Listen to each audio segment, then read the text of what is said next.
Could you be stuck in life because you're more focused on the day-to-day problems of life?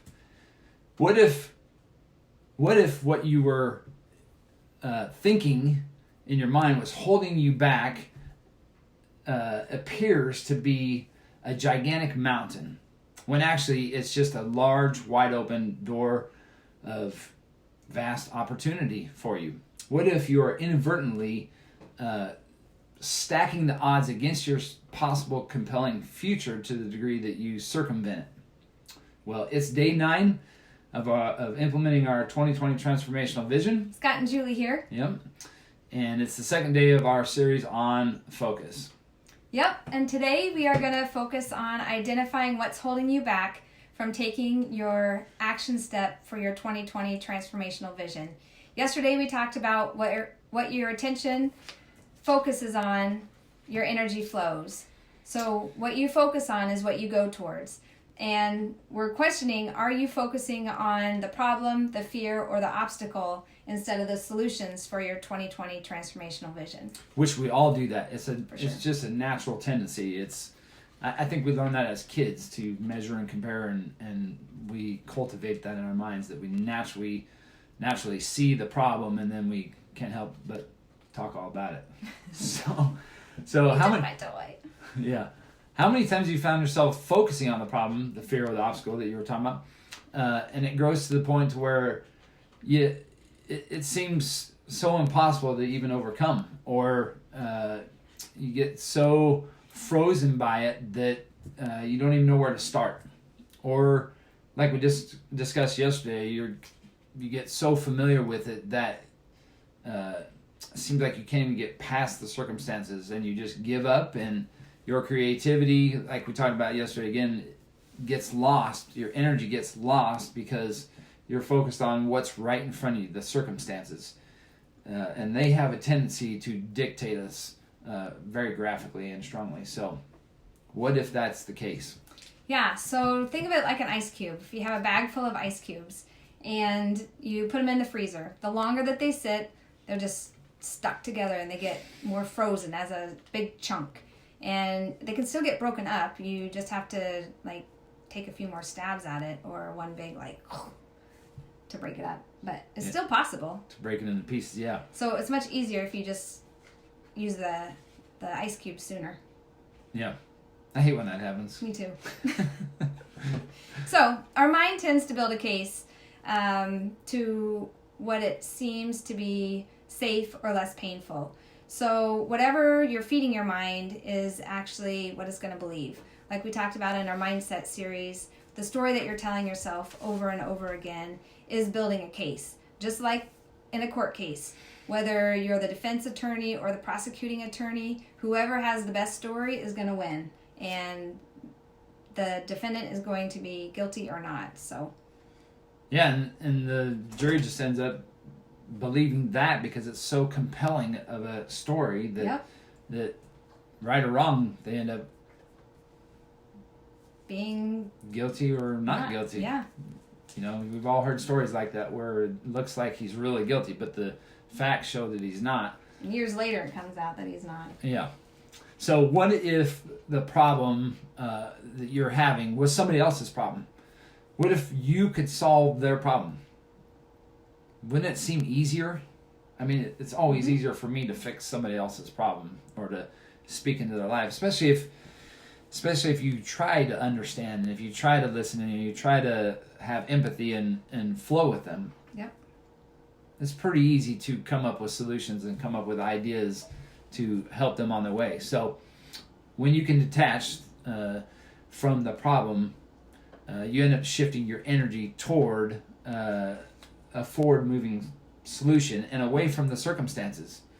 And that's really important because you don't want to get derailed and get lost and stuck in the weeds of life. And so those are really the negative emotions of life. And so and the uncertainty and the frustration and the disappointment and discouragement of life, you get in those weeds and it's hard to come out. So oftentimes I need to draw upon someone else to pull myself out of the weeds, or to keep myself from getting in the weeds. Yeah, and a lot of times it'll save you time, energy, and possibly money if you just admit that you have a problem or you have an issue. Like, get it out of your head. That's the first step to success. Like, admitting out loud that I have a problem. And the second step isn't dwelling on it. It is actually looking for possible solutions. And that's not always easy to say that, hey, I am fearful of not multitasking because I'm going to not get everything done. Well, get behind. And yeah. So once I realized that that was a problem, multitasking, I was able to look at what the problem was, and I needed to focus. So, and I think one of our biggest difficulties is where we're our own worst enemy. Mm-hmm. We're critical of other people, and because of that, we're critical of ourselves, and so more so we have a tendency to beat ourselves up, and we most of the time don't want to look at our faults. Oh, but we can look at everybody else's. Yeah, we don't want to look at our faults, and so it's hard to admit. But it's not a matter of looking at how bad of a person you are or a person is. It's looking at what's keeping you from your destiny, what's keeping you from accomplishing your dreams, what's keeping you from experiencing the lifestyle that you'd like to live, the things you'd like to experience that you've envisioned all your life and embarked upon throughout the time you've been on the planet. So it wasn't until you and I really started focusing on what we want our lives to look like and what we were going toward and what kind of experience we wanted to play out, say in the short term, just by the end of next year. What do we want that to look like? It wasn't until we started to look at that and began to admit that there's some things in the way of that, things holding us back, keeping us where we're at. Yeah, and so until we admitted that we had a problem with focusing, which that sounds bad. I mean, we know how to focus, we know how to multitask, we know how to do all that stuff, and we don't know how to get her done and get things off the But check. It's at a new level. Yeah, it's at a new level of focusing in on accomplishing that one task, and just like yesterday, as we shared in the video, eliminating all the distractions. We're both always allow all that in, and we get sidetracked by the chips and the hot cocoa and our lovely pets. Yeah. So we let all that happen, and so it's easy to let those things have an inroad in your life, and so you don't realize it. You just get used to doing that all the time, and you think you can, and it's in front of you, so you do it, and so there's no measurement of what you're leaving on the table and what you're missing out on by not going toward the things that you're trying to really accomplish, what's really important to you. And so it wasn't until we started admitting to ourselves individually and to each other that we had a problem in this one area, which is the series we're on this week of focus, until we started admitting it, that we didn't know how to isolate that time, that we then began to look for solutions and at the same time started experiencing breakthrough. And that's what everybody wants. They want breakthrough in their life. They want transformation to transform their hairdo or their backyard or their house or their car or their experience as they go out in the world. And that's what we're all looking for. So looking at day 2 of our focus tool. So the number one thing that was holding me back from taking the next level of living a healthy lifestyle was meal planning. I have created this to be a monster. I think it is something that I can't tackle. So I refused to let that problem win. And it's because she wants to perfect it. She wants to have such a great variety of wonderful, fresh, healthy, exciting food. So there's a little caveat to that. But the 3 possible solutions is to find the recipes, new and old, and make a list. And number 2, search for ways to meal plan. There may be other ideas that I have not thought of. And then number 3, start taking action instead of thinking how I need to create this perfect meal planning process. And I love that because, man, we get some good food all the time.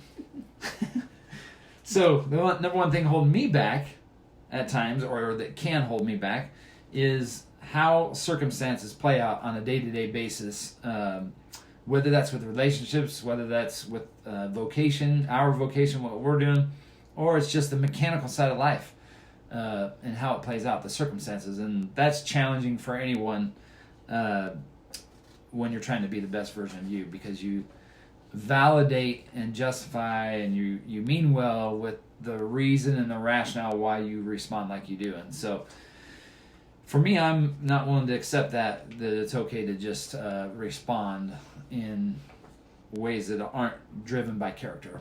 Am I perfect? Not even close. I'm not trying to be, but trying to head toward the direction of just maturing good character all around in every aspect of life. That's important to me. And so solutions for that for me is to keep in the forefront of my mind that character is your most important asset that you can have in all of life.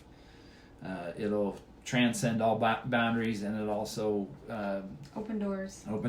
It'll also model for your kids where the abundance of life really is, and where the fullness and where the rest is in life. And so my number 2 is deciding to keep experiencing abundance regardless of what happens with the circumstances, how they play out, and not let the circumstances dictate how I'm going to respond or how I'm going to act. And then number 3, remembering that money doesn't buy an extraordinary lifestyle. It doesn't buy an extraordinary life. It actually is character that buys the richness of life. And so for me to focus on those things will keep heading me toward my goal. So recapping, don't give more power to your problem. You actually want to experience the abundance that you were created for and look at those possible solutions, because that is where you will have the whole wide world open to you. And the problem that you are isolated on is actually not as big as you think. Yeah, it's a little molehill. We make a mountain out of a molehill, and so for sure we just can't see past it because we get attached to it, and we can't see around that little molehill to see where the rainbow is shining, or where the abundance is firing up at. And rainbow of promises. Yep. And so remember, what's the one thing you can do to take action today to make your 2020 transformational vision become a reality? Yep, and come to life. It's worth it. Can't wait to see it.